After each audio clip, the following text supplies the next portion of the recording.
Hi friends, இன்றைக்கி இந்த வீடியோவில் சேனைக்கிழங்கு கோலா உருண்டை எப்படி செய்யலாங்கிறத பார்க்கலாம். சேனைக்கிழங்கு தோலெல்லாம் க்ளீன் பண்ணிவிட்டு கட் பண்ணி தண்ணியில் சேர்த்து 3/4 பதத்துக்கு வேக வச்சு எடுத்துக்கலாம். இந்த சேனைக்கிழங்கு நல்லா ஆறுனதும் மிக்சி ஜாரில் சேர்த்து அரைச்சி எடுத்துக்கலாம்.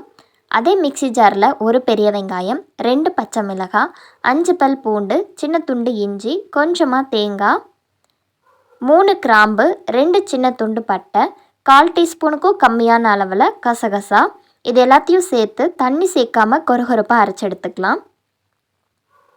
தண்ணி சேர்த்து அரைச்சிங்கன்னா ரொம்ப ஈரப்பதம் இருக்கிற மாதிரி இருக்கும். அதனால் தண்ணி சேர்க்காமல் இந்த மாதிரி கொரகொரப்பாக அரைச்சிக்கோங்க. நம்ம அரைச்சி எடுத்து வச்சுருக்க இந்த விழுதை ஆல்ரெடி அரைச்சி எடுத்து வச்சுருக்க சேனைக்கிழங்கு விழுது கூட சேர்த்துக்கலாம். உங்களுடைய டேஸ்ட்டுக்கு தகுந்த மாதிரி உப்பு சேர்த்துட்டு ஒரு பாண்டிங்காக 2 டீஸ்பூன் அளவுக்கு கடலை மாவு சேர்த்து இது எல்லாத்தையும் நல்லா மிக்ஸ் பண்ணி விட்டுக்கலாம். இதில் தண்ணி ஆட் பண்ணி மிக்ஸ் பண்ணிடாதீங்க. தண்ணி ஆட் பண்ணோம் அப்படின்னா ரொம்ப கொழ கொழன்னு ஆயிரும். அதுக்கப்புறம் உருண்டை பிடிக்கிறக்கே வராது. இந்த டைமில் உப்புடைய டேஸ்ட்டு பார்த்துட்டு பத்தலினா ஆட் பண்ணிக்கோங்க. கையில் லைட்டாக ஆயில் அப்ளை பண்ணிவிட்டு இந்த மாதிரி சின்ன சின்ன உருண்டைகள் பிடிச்சு எடுத்து வச்சுக்கலாம். ஒரு பேனில் ஆயில் சேர்த்துட்டு ஆயில் மீடியம் ஹீட் ஆனதும் நம்ம பிடிச்சு வச்சுருக்க உருண்டைகளை ஒன்றா சேர்த்து ஃப்ரை பண்ணி எடுத்துக்கலாம். எல்லா சைடும் திருப்பி திருப்பி போட்டு ஃப்ரை பண்ணிக்கோங்க. அது மட்டும் இல்லாமல் மீடியம் ஃப்ளேமில் வச்சு தான் ஃப்ரை பண்ணணும். மீடியம் ஃப்ளேமில் வச்சு ஃப்ரை பண்ணும்போது தான் மேலே நல்லா கிறிஸ்பியாகவும் உள்ள நல்லா சாஃப்டாகவும் கிடைக்கும்.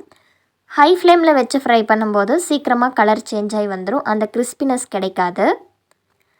அவ்வளோதான், சூப்பரான சேனைக்கிழங்கு கோலா உருண்டை ரெடி ஆகிடுச்சு. நீங்களும் ட்ரை பண்ணி பார்த்துட்டு எப்படி இருக்குன்னு கமெண்ட் பண்ணுங்கள்.